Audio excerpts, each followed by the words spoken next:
I'm happy to welcome you to this event, which is sponsored by the Rockefeller Center and part of the ongoing Martin Luther King Jr. celebration at Dartmouth with the co-sponsorship of the Tucker Center. I thank the Tucker Center Dean, Rabbi Daveen Litwin, my colleague, Professor Susanna Heschel, Joanne Blay and Bob Coates of the Rockefeller Center, and Noam Sandweiss-Back of the Kairos Center and the Poor People's Campaign for making this campus visit possible. The Reverend Dr. Liz Theoharis is co-chair of the Poor People's Campaign, a national call for moral revival, with the Reverend Dr. William J. Barber II. Their effort represents the organization of the largest and most expansive wave of nonviolent civil disobedience in U.S. history. Dr. Theoharis is the director of the Kairos Center for Religions, Rights, and Social Justice at Union Theological Seminary. She has spent over the past 2 decades organizing amongst the poor in the United States, working with and advising grassroots organizations with significant victories. These include the Coalition of Immokalee Workers, the Vermont Workers Center, Domestic Workers United, the National Union of the Homeless, and the Kensington Welfare Rights Union.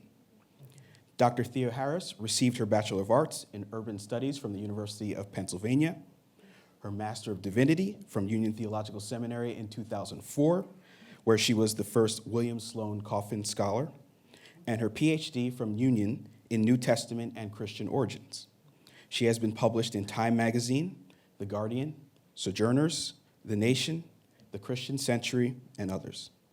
In 2018, she gave the TED Talk titled Building a Moral Movement at TED Women. She was named one of the Politico 50 of thinkers, doers, and visionaries whose ideas are driving politics. One of the 11 women shaping the church by Sojourners, the Women of Spirit recipient from the Presbyterian Church USA, and the Selma Bridge Award recipient in 2018. Reverend Dr. Liz Theoharis is the author of Always With Us, What Jesus Really Said About the Poor. She is co-author of Revive Us Again, Vision and Action in Moral Organizing. Reverend Dr. Theoharis is an ordained minister in the Presbyterian Church USA and teaches at Union Theological Seminary in New York City. Her talk and her remarks are titled, What Has Become of His Dreams?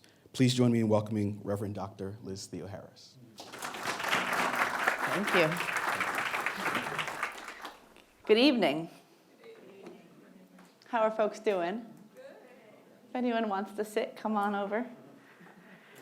I wanted to start actually this evening with a short video that the Poor People's Campaign, a national call for moral revival, has put together to bring into this room, into this space, some of the real heroes and heroines of this country who are building a fusion, moral, grassroots movement from the bottom up and really honoring and carrying on the legacy of Dr. King and so many others who have fought for justice.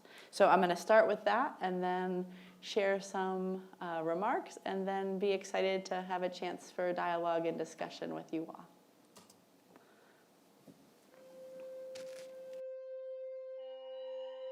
We must be honest about the foundations of the political and economic systems we call America.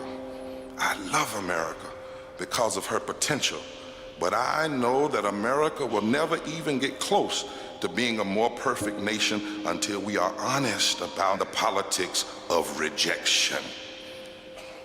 I want to tell you about some of the leaders who are building the Poor People's Campaign. Callie Greer from Selma, Alabama, who had to bury her daughter, Venus, because she didn't have health care. I'm here today to share my daughter's Venus's story. Venus discovered a small lump in her breast and she wasn't insured. Venus had to be approved for every prescription and every piece of medical equipment that she needed. I'm standing here today in solidarity with the Poor People's Campaign because no one should have to bury their child in America because they don't have health care insurance. I'm 46 years old. I've lived in poverty here in West Virginia every day of my life. And I'm working. I am a working poor with a bachelor's degree. I'm doing the best I can with what I have. I'm a second generation fast food worker and I've experienced the cycle of poverty firsthand. Growing up, I watched my mother endure long hours of back-breaking labor, doing everything she could to feed me and my sisters. My employer barely pays me enough to pay rent and utilities, let alone with the medical expenses with my mother. I worked 41 years in the coal mines. I have black lung, and it's just unfathomable what these poor coal miners have to go through in order to get what they have worked for and deserve. I'm a Vietnam veteran. My only chance of going to college was joining the Army. It was one thing to know that you didn't have water and you couldn't afford your water. It's a whole nother to find out that they shut off your entire community and none of you matter.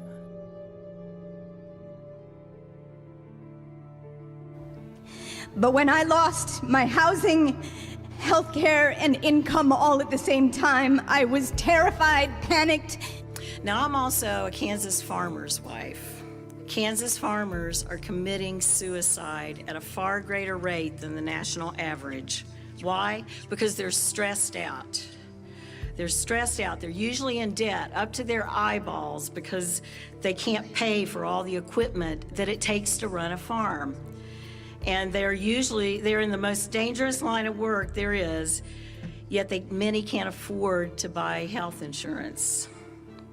We have no hospital. We are in a food desert. We have one grocery store for the whole county. Our neighbor, my husband's uncle, still drinks pond water self-treated with chlorine. He had to have a kidney removed at age 64. And the year before that, his wife died of some unknown cancer. Hi, my name is Pamela Roach. I'm from Lowndes County, Alabama. And I live in a mobile home with my 2 kids.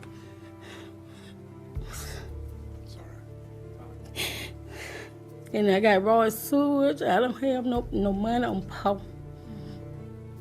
And I have to travel back and forth to Birmingham to take my daughter with the CPAP machine. Don't have a car and don't have no way to take her. This is the largest encampment in Aberdeen. There's about 1,000 people in a town of 16,000 who are homeless. In my community, we were all shut off for the day because none of us could afford our water bills. In the past, my family wasn't able to afford electricity in the winter. It was very hard on all of us. But the indigenous people in the surrounding communities that are being affected, we talk about health care. We talk about worrying about the environment, but yet when they're allowing open pit mines and letting it leak into the land, into the water, the high rate of cancer and the high bills of health is going to continue to raise because of corporations and greeds and politicians that don't want to listen. There's a new chemical company that's producing another carcinogen in our community. It's amazing the people who just started dying of cancer. And when my wife was diagnosed with cancer, I was amazed at the black women that would ring our doorbell and walk in the door and pull a wig off to show my wife that I have it too.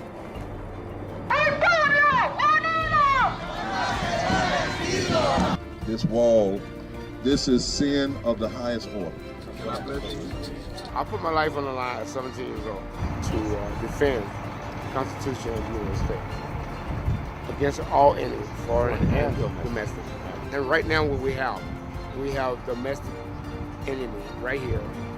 When there are 38 million poor children, when 60% of African Americans are poor, when 65% of Latinx are poor, when 40% of Asians are poor, when there are 67 million poor white people, we must say, this is not right. Somebody's hurting our people, and it's gone on far too long, and we won't be silent anymore. Our brothers and sisters are sleeping on the streets. For a country this rich to have so many people poor, it's immoral and it's wrong. Our backs are against the wall, and we got no choice but to push. We lift our voices for justice. We put our bodies on the line for mercy. And together we will proclaim liberty throughout the land for the enslaved, for the poor, and for us all. Followed that breaking news in Albany, where a large group of protesters have moved into the street. Washington Avenue between City Hall and Lark Street closed down. Protesters with the Poor People's Campaign of Indiana. 2 o'clock on the East Coast, 2 o'clock in the middle, 2 o'clock on the West Coast. A wave, and the historians tell us it's never happened before. Our communities, Muslim communities, who have joined the Poor People's Campaign, you can count on us. Our democracy is in trouble. Our democracy is in trouble. And we come to demand. Second warning.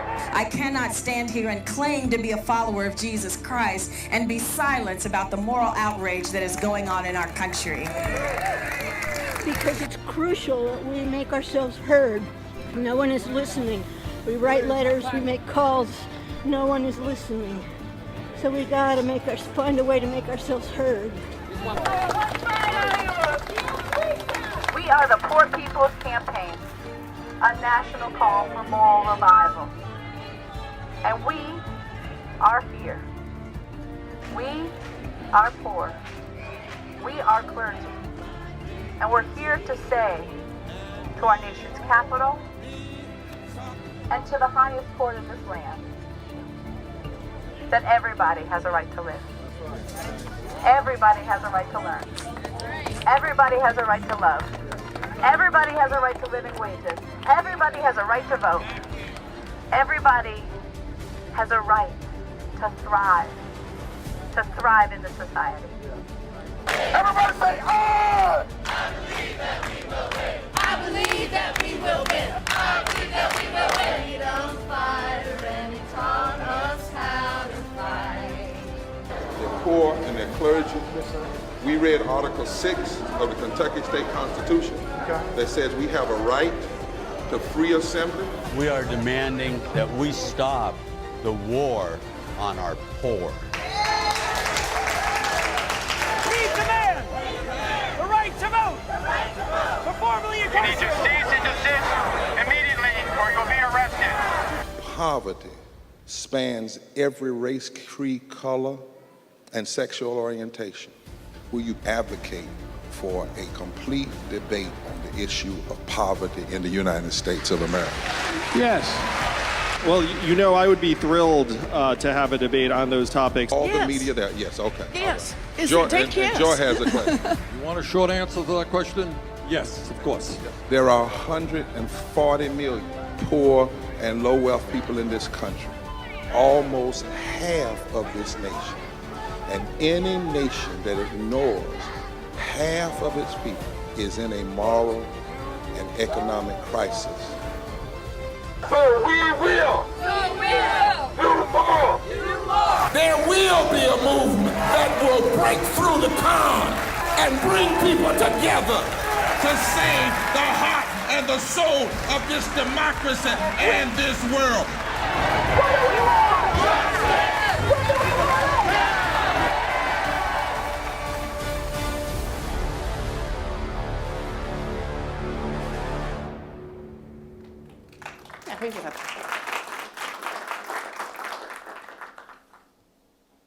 One of the tents in the Poor People's Campaign Resurrection City back in 1968 had painted a passage from Genesis 37 on it. And they said one to another, "Behold, this dreamer cometh.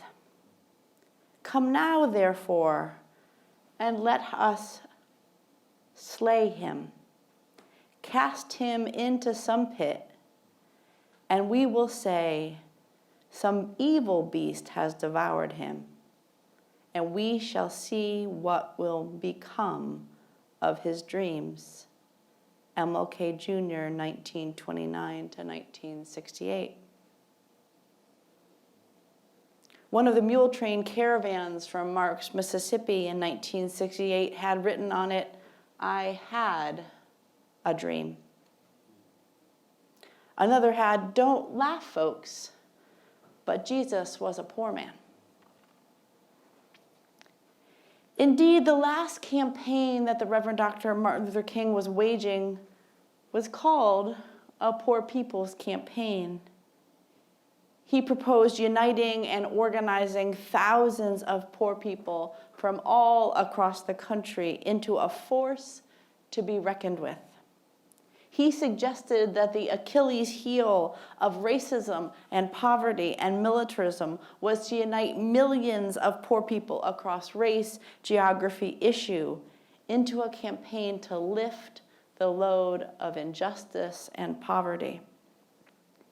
He said that the Vietnam War had turned the war on poverty into a skirmish, and it would take pulling poor people together to stop the war on the poor, to stop the cruel manipulation of the poor. As I think everyone here knows, Dr. King was killed as he waged this Poor People's Campaign. And when he was assassinated, much of the power and organizing of it was assassinated too. Over the past 50 years, poverty has actually increased by 60%. And there's been virtually dead silence on it and the interlocking injustices that surround it. So as I stand before you this evening, there are 140 million poor and low-wealth people in America. 15 million families who can't afford water, although Dr. King said the world is made up of 2/3 water. There are 62 million workers who are making less than minimum wage, and not one town, one city, one county anywhere in these yet-to-be United States where if you're working full-time and making minimum wage that you can afford to even rent a 2-bedroom apartment. Poverty is a national emergency. 250,000 people die every year because of poverty. That's more than heart attacks and strokes and cancer combined. And our government can say it's a national emergency, pull a presidential task force together when 7 people die from vaping. But 700 people died today because they can't access the abundance that could lift the load of poverty for everyone. So in such a time as this, people are called to come together, are called to build a movement of the people, by the people, for the people. Because indeed, if we look at history, it is only when those who are most impacted by the injustices of society band together with people from all walks of life that we can indeed make life better for everyone. If we're serious about undercutting and addressing, abolishing systemic racism and poverty, ecological devastation and militarism, we need moral analysis, moral articulation, and moral action. If we are to challenge a false moral narrative that blames poor people, blames people of color, blames immigrants for all of society's problems, that tries to pit us against each other and feeds us the lie of scarcity, we need a grassroots moral movement that is focused on saving the heart and soul of our democracy and our nation. Over the past 3 years, the Poor People's Campaign has been building coordinating committees of impacted leaders, clergy, activists, organizers in more than 43 states and in Washington, D.C. We've spent time in my home state of Wisconsin. where the safety net has been shredded over the past decade and families are going without heat and electricity, even as it snows like it is snowing outside. We spent time in Lowndes County, Alabama, where families have no access to sanitation services, are living with raw sewage in their yards, precipitating a healthcare crisis where tropical diseases that were once eradicated have reemerged. We spent time in Crossett, Arkansas, where grandparents told us that they do not want their grandchildren visiting because of the level of pollution in their town, that even coming to see their grandparents might endanger their lives. We've been to Pacoima, California, where 1 in 4 children, predominantly Native American children, are homeless. But we have more abandoned luxury housing than it would take to house every homeless person in this country. So the Poor People's Campaign in 2018 organized the largest and most expansive wave of nonviolent civil disobedience in the 21st century. In 2019, we pulled off the Poor People's Moral Action Congress, held the largest forum with presidential candidates in this election season, got those candidates, as you saw, to commit to a full nationally televised debate, and we're still pushing for it. Drawing from this deep engagement, we've developed a Poor People's Moral Agenda, a Poor People's Moral Budget to eliminate, not simply ameliorate, the problems of racism and poverty, ecological devastation, and this war economy. Many folks have told us that we're being too ambitious, that the demands of poor people are too expensive, politically impossible. This is not true. The benefits of our demands far outweigh the costs. In fact, it is the cost of continuing immoral policies, misguided priorities, that this nation, this world, cannot afford. Child poverty cost the United States $1 trillion this past year. For every dollar invested in early childhood education programs and healthcare programs, we save $7. $111 billion were spent last year because of unstable housing. In light of this, we need a moral revolution of values that places the needs and demands of the poor, of the planet, at the heart of our national priorities and actions. We have a saying in our work that if you lift from the bottom, everybody rises. We know this from social science, political science, economics. As a pastor and preacher and biblical scholar, I also know it from the Bible. In Deuteronomy, it says that if you forgive debts, you increase programs that uplift the poor, if you pay your workers a living wage, if you release those who are oppressed, and you lend out money knowing you might not ever get paid back, your whole society will flourish. God does not ordain poverty. The poor will only be with us always as long as we are disobedient to our moral teachings. Poverty is people's creation. It is the creation of immoral policies and budgets, and we can choose to end it. I want to share a couple examples on this. If we just raise the minimum wage to a living wage, we would experience $370 billion being brought back into our communities. If we repealed the 2017 wealth tax cut, we could get $886 billion back and invest it not in Wall Street, but in Main Streets. We could provide healthcare and housing and education for everyone. In fact, feeding people improves our economy more than killing people through the military. In this richest country in the world, we have abundant resources.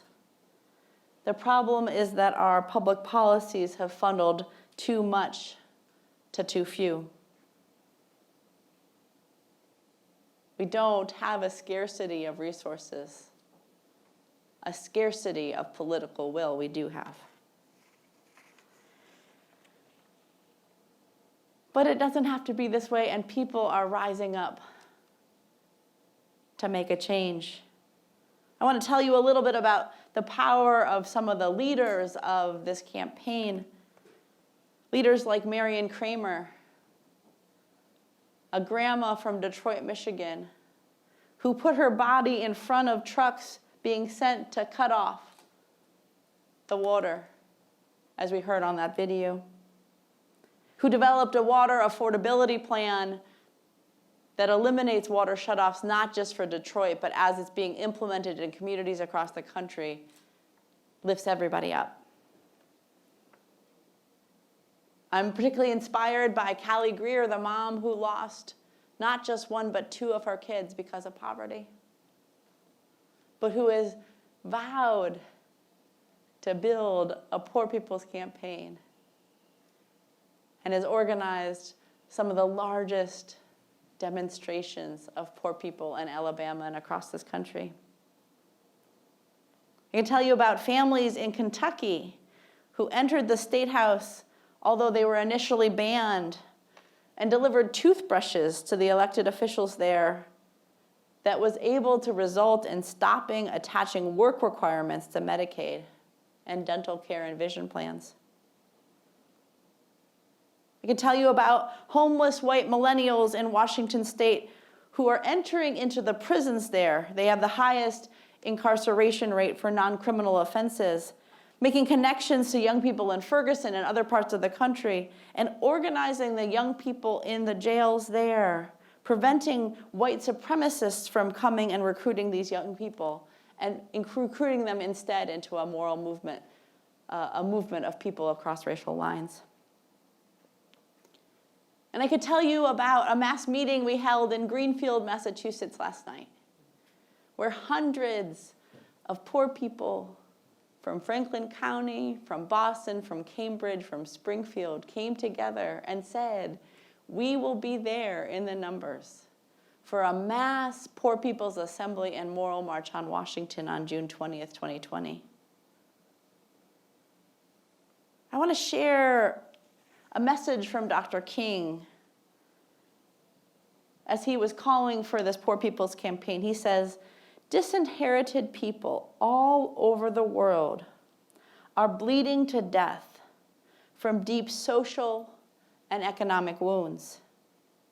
They need brigades of ambulance drivers who will have to ignore the red lights of the present system until the emergency is solved. The Poor People's Campaign, a national call for moral revival, believes that we're living in a midst of a time of great change and transformation, when the old ways and structures of society are dying and new movements are being born. We believe that there is indeed an emergency going on and that people in the numbers are signing up to be ambulance drivers, to call attention and come forward with resolutions to the problems that are plaguing society.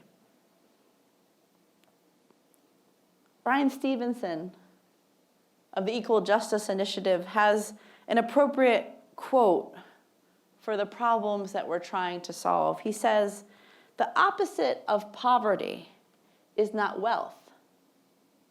The opposite of poverty is justice. This is what we're doing.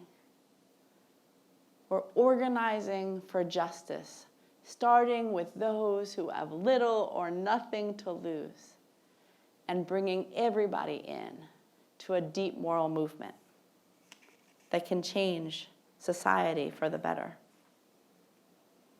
So I want to invite everybody here, if you're not already involved, to join the Poor People's Campaign, a national call for moral revival. We are a direct action movement.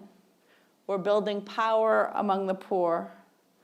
And on June 20th, 2020, we are holding a mass Poor People's Assembly and Moral March on Washington, where thousands of people from every state in this country will come to hear the stories and solutions of organized poor people who are fighting back to make this country great for everyone. We're compelled in times like these to stand up, to say, I choose to be a part of the solution, to raise our hands and answer the question from the prophets, who will stand in the gap? Who will come forward for the work of justice? To say that I lived at a time when people had raw sewage in their yards and homeless folks were being trampled on across the country. And I banded together with people and built a justice movement. I want to quote one more quote from Dr. King as we honor his legacy. And how do we honor it but to take up that work and carry it the next mile? He says, there comes a time when a moral person can't obey a law which his conscience tells him is unjust. And I tell you this morning, my friends, that history has moved on. And great moments have often come forth because there were those individuals in every age, in every generation, who were willing to say, I will be obedient to a higher law. These men were saying, I must be disobedient to a king in order to be obedient to the king. And never forget that everything that Hitler did in Germany was legal. It was legal to do everything that Hitler did to the Jews. It was a law in Germany that Hitler issued himself, that it was wrong and illegal to aid and comfort a Jew in Hitler's Germany. But I tell you, if I had lived in Hitler's Germany with my attitude, I would have openly broken that law. I would have practiced civil disobedience. And so it is important to see that there are times when a man-made law is out of harmony with the moral law of the universe. There are times when human law is out of harmony with eternal and divine laws. And when that happens, you have an obligation to break it. And I'm happy that in breaking it, I have some good company. I have Shadrach and Meshach and Abednego. I have Jesus and Socrates, and I have all of the early Christians and others who refused to bow. Let us end with those words. Commit ourselves to being a part of a moral movement that is rising up. Thank you.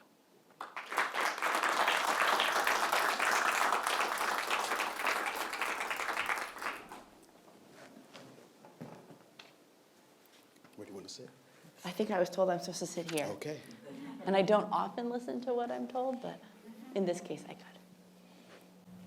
Thank you for sharing the message in visual form and your own words, as well as the words of Dr. King.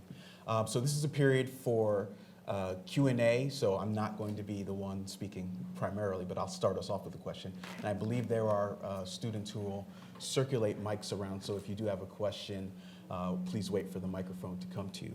But I'll start, my class, Religion and Civil Rights Movement, we are reading Stride Toward Freedom, which was Martin Luther King's first experience learning what local organizing felt like.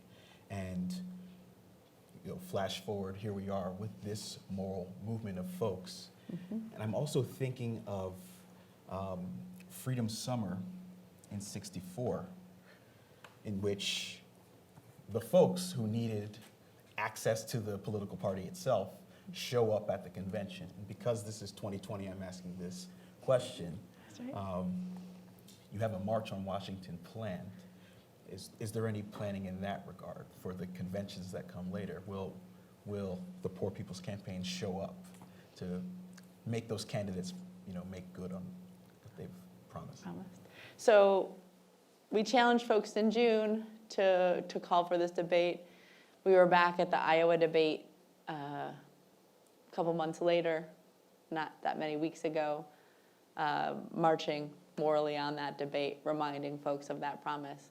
The reason we have chosen June 20th is multiple, but one is that it's between the primary and the conventions. We didn't want to wait to the end of the summer when the agendas have been set, when the candidates have been chosen, to make the voice and power of poor people felt and heard. June 20th is also the day before the summer solstice, which is about the birthing of light and hope and promise. So we will be there in June 20th and then continue to organize folks, probably both at the conventions and between June and November. We're on a 25-state tour right now. It's called the We Must Do More Tour, mobilizing, organizing, registering, educating people for a movement that votes. And a lot of our work is focused on this election and far beyond. We need a movement that can hold to account anybody who is elected or takes office, and enacts the kind of policies and demands that we know are possible and that the people want. And so I appreciate also this point about the kind of grassroots organizing that Dr. King and folks engaged in. And that very kind of organizing is happening in just thousands of communities across this country, right? Thousands of people wake up every morning in this country and say, I can be a part of a movement. And that's where the power of something, actually starts to change. I mean, Dr. King was pretty reticent at the beginning to get involved, right? And we often don't hear these stories about, he was called the morning that the boycott decided to have before they decided to do a boycott and said, we need to use your church. It's a central church. And Bayard Rustin called them and E.D. Nixon and said, can we use your church? And Dr. King said no. I have a young 1-year-old. I'm too busy. And then they just kept on calling back. And then it was like, okay, if all I have to do is come to this one meeting, open up my church, fine. And then just over and over again, folk pushed him, pushed others. And that kind of pushing is happening not just with one leader, but with thousands of leaders across this country. Here in New Hampshire, there is a Poor People's Campaign, a National Call for Moral Revival state chapter, and we would love for everybody here to be a part of that, for everybody here to organize at least one, maybe 2 buses each, to come to June 20th and engage in direct organizing.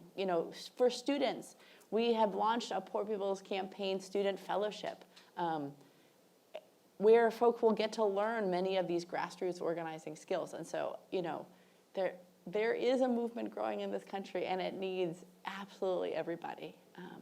And it can and will and is making a difference. Are there any audience questions? There's a gentleman right here, I see first.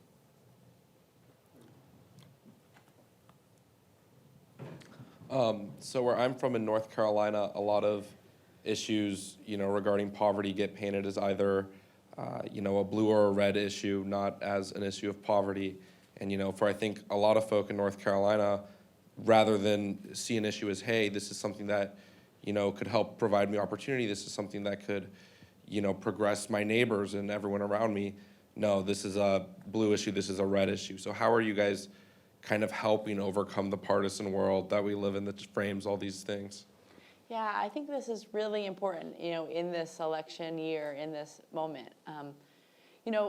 What we're finding as we travel around to North Carolina, to Alabama, to Texas, is that it's not so much that folks are living in red states or blue states, they're living in unorganized states.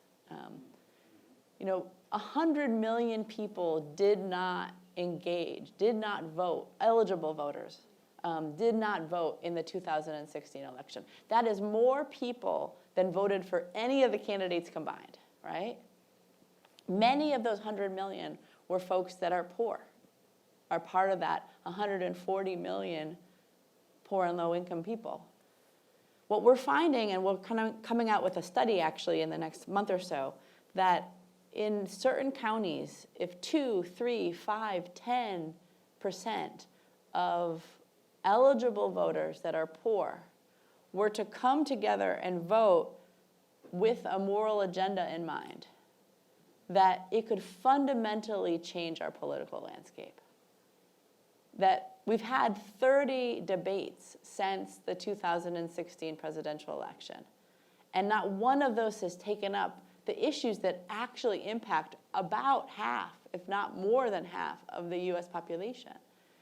So what we have right now is some of this partisanship, but what we're finding is that kind of behind that surface, that most folk are just trying to see what we can make of this world together.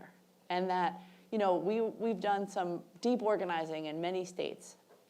The Poor People's Campaign was really active in 3 of the 5 counties that basically flipped the Kentucky governor's election. And we don't vote, we are a very nonpartisan, deeply political movement, including that in those 40 days of action where people were engaging in massive nonviolent civil disobedience, we had Republicans, we had independents, we had Democrats, we had unaffiliated folks all doing that together, right? I mean, just factually, empirically, that was the case.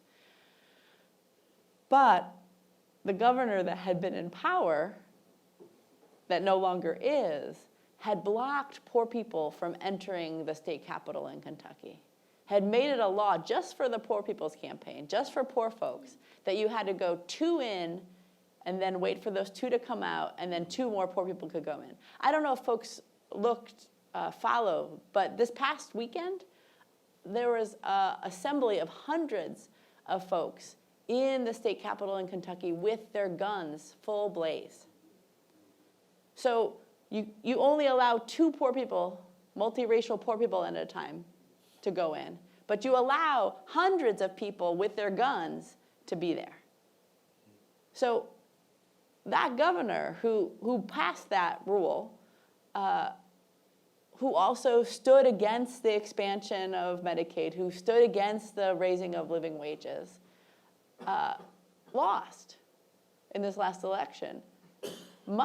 Because of the organizing across party lines, across issue area, that poor people were doing in the counties that flipped in Kentucky, and who they put into office, never endorsing any particular person, but the person who got elected into office had been actually the Attorney General, who had ruled that law limiting 2 by 2 by 2 poor people into the state capitol as unconstitutional, and who actually came forward with the Poor People's Campaign logos and with our slogans and around our agenda.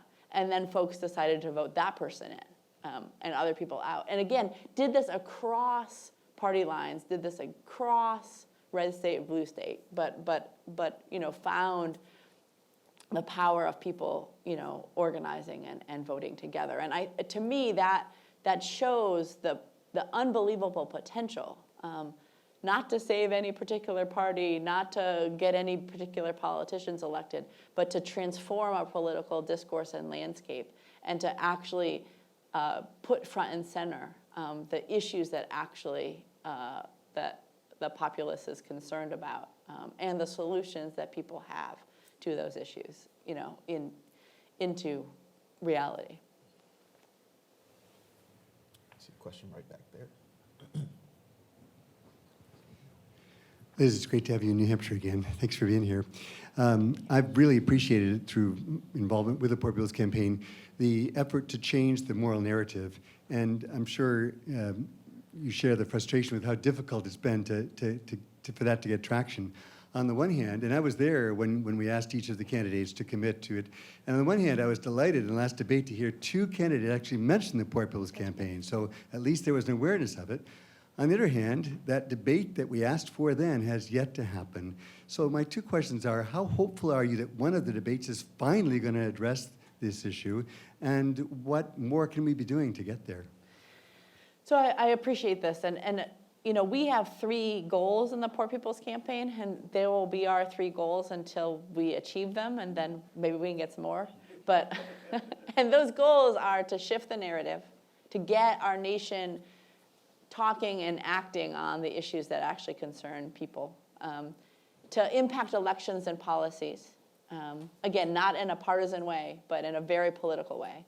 And to build the power of poor people. Dr. King says, as he was building the Poor People's Campaign, that, power for poor people will be making the power structures say yes when they may be desirous of saying no, right? And so it's not, so how do we have the power? And so those 3 things, I think, come in even to this kind of call for a debate, right? And so we will keep, pushing. The fact that 2 candidates did talk on national TV about the Poor People's Campaign and how we were marching and demanding this. The fact that CNN and a number of other commentators and networks have acknowledged that they need to be bringing these issues into the debates. The fact that actually, thousands and thousands of people reached out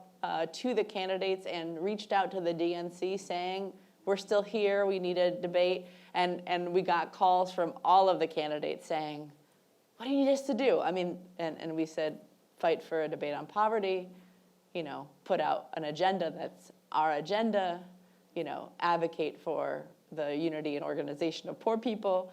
And, we will keep pushing. And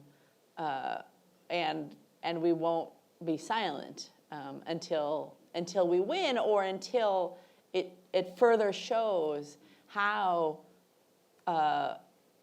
this democracy is impoverished and doesn't focus on the issues that really concern folk, and therefore why you need a ground-up movement where it's not that we're asking politicians to save us, but that we're building the kind of power to be able to enact the will and change not just the narrative, but the actual structures of society that are costing our nation too much, but yet are fully entrenched.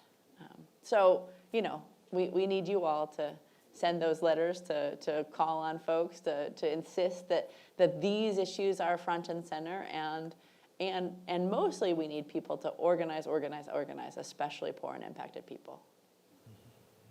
See Chris right here.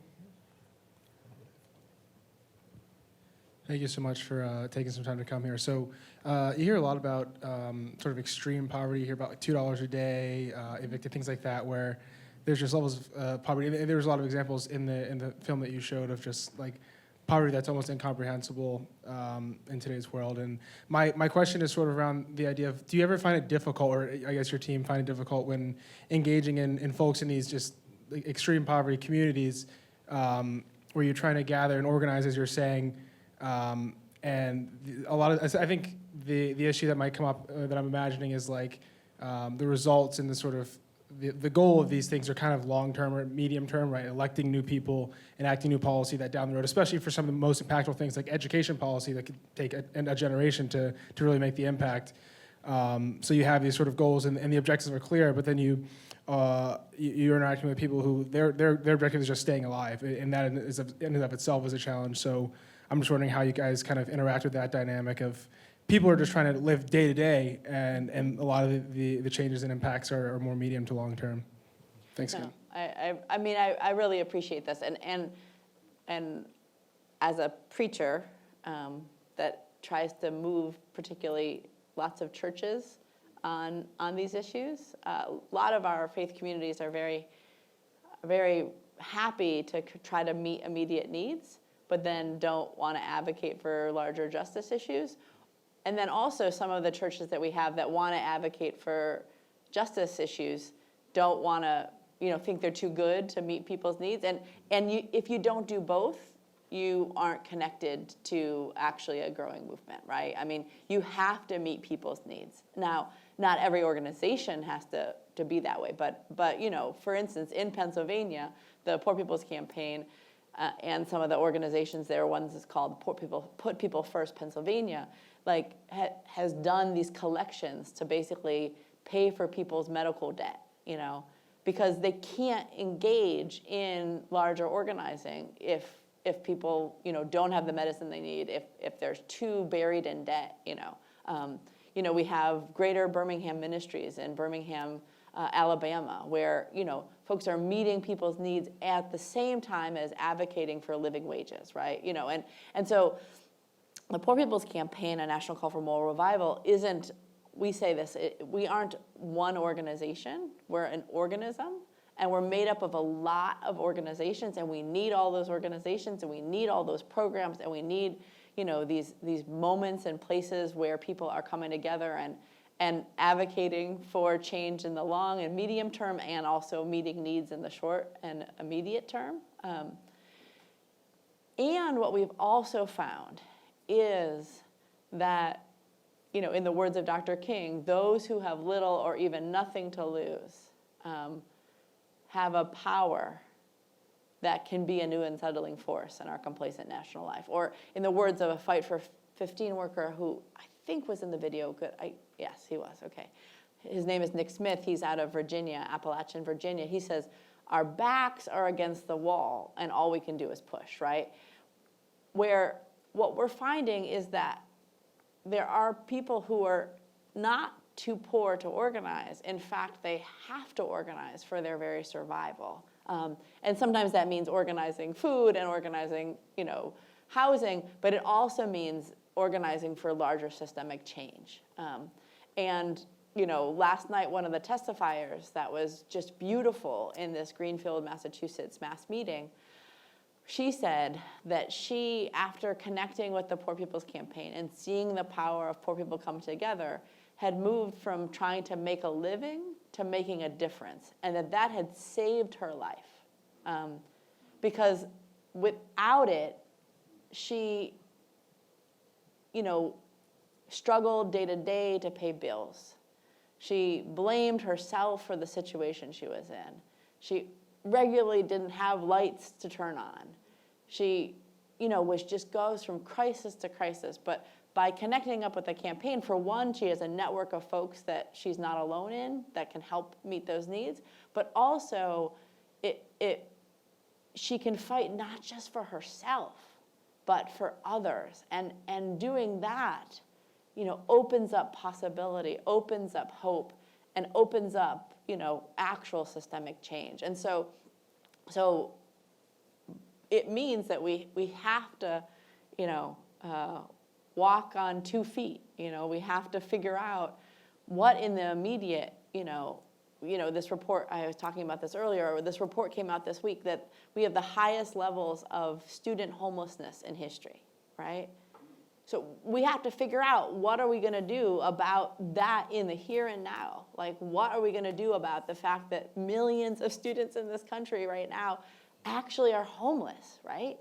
And at the same time, you can't end student homelessness one person at a time. It's a structure that exists that keeps people homeless and keeps creating homelessness. And so at the same time as you figure out an immediate solution to those problems, we have to be advocating for larger social transformation and change. And you can walk on both legs to do that. And that's what organizing is about. Evelyn has a question.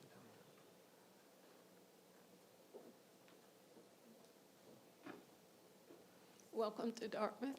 Thank you. I am from the state of Alabama, and I get to visit the state of Alabama, and I get to witness communities who are poorer now than they were 30 and 40 years ago. But yet the national narrative is we're all doing well. We're the wealthiest we've ever been. The African-American employment is the best that it's ever been. But there are people on this campus who believe that. There are people on this campus and others who do not know that they're hungry students on this campus from poor families, and they live here. So what we, and my community that goes back to Alabama, and we know Lowndes County so extremely well, is to, first of all, be so happy that you're there. You have no idea what it means to those of us who are trying to make the little moving parts work, doing every single thing you can for every family member, every friend of a friend. But like you said, those are little parts. It's not one person. Even though we changed the life of that person, still the structures are still in place. So how do we, in a community like this, help people understand?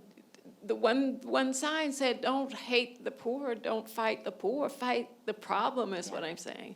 How do we continue to, day after day, in addition to doing our part, putting our money in the places that definitely impact poor people directly, and in my case, poor people of color directly. My money is going in different places than it used to. But how do we do those two things? Work on an individual level so that we're helping families, we're helping individuals, but also in communities like this. Break down that wall of ignorance, and I don't know if it's voluntary or involuntary. No, I really appreciate that. I mean, there is so much to do, and we have to do some of all of it, at the same time.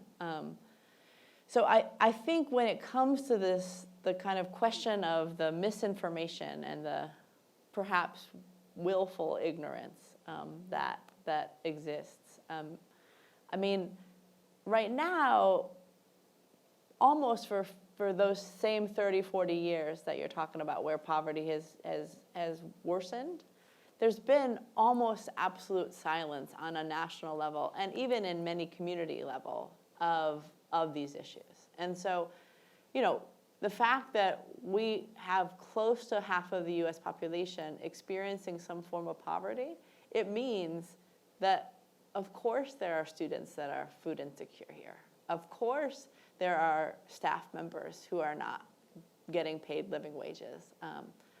If there's no town in this entire country that people who work full-time on minimum wage, which a lot of people make, can afford a 2-bedroom apartment, again, there's no place that's immune to it. And yet we also see places where there's a real concentration, like places like Lowndes County, like the Mississippi Delta, like Harlan County, Kentucky, and so, we have been basically spending many years trying to kind of wake this country up, trying to have a campaign of information, trying to, sow the seeds of truth, trying to get some attention, whether it's the media, whether it's from universities, whether it's from public intellectuals, to these issues.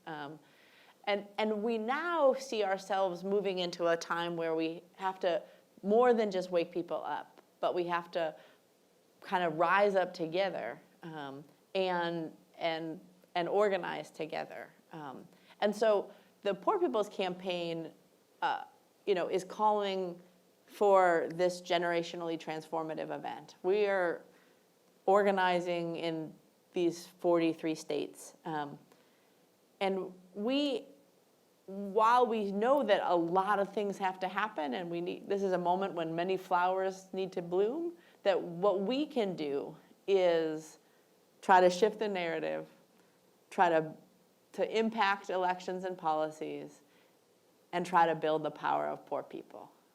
And then encourage other organizations to do all the other pieces that have to happen, and see them as a puzzle that is only complete if we have all of it going on. And so indeed, identifying the kinds of programs, the kinds of organizations that are doing the really hard, the really kind of down and dirty work of meeting people's needs, of trying to lift up families, that trying to keep people together, trying to,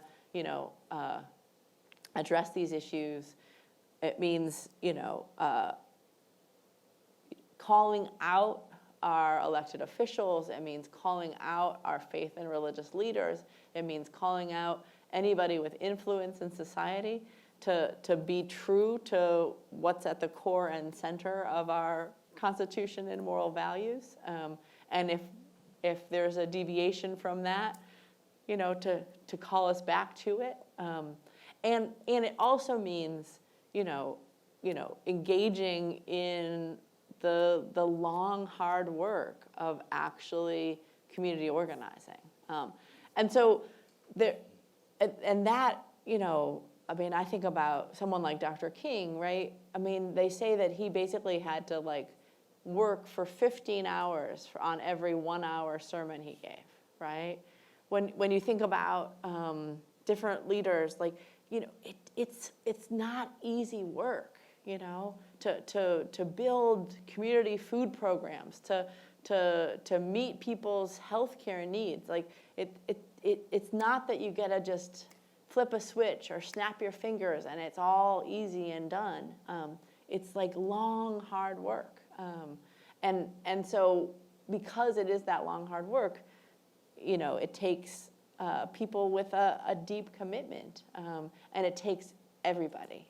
And so, I've really enjoyed talking to folk here today because I've met a lot of people who seem to be, deeply aware that there are problems happening, here and across the country, and that folk have a role to play in the solution. And so, that's, as Dr. King said the night before he was killed, that the beginning of ending of slavery was when the people got together. And so to me, the first step of this is how people are coming together, and how, and if people come together, then you might be able to win. But if people don't come together, then we'll stay in the state of emergency that, that so many communities of color, that so many poor communities are living in every day. I know there's probably many more questions, and we are at our time limit, but I'm sure you'll have an opportunity to speak with Reverend Dr. Theoharis after we conclude. So let's please give her another warm welcome. Thank you.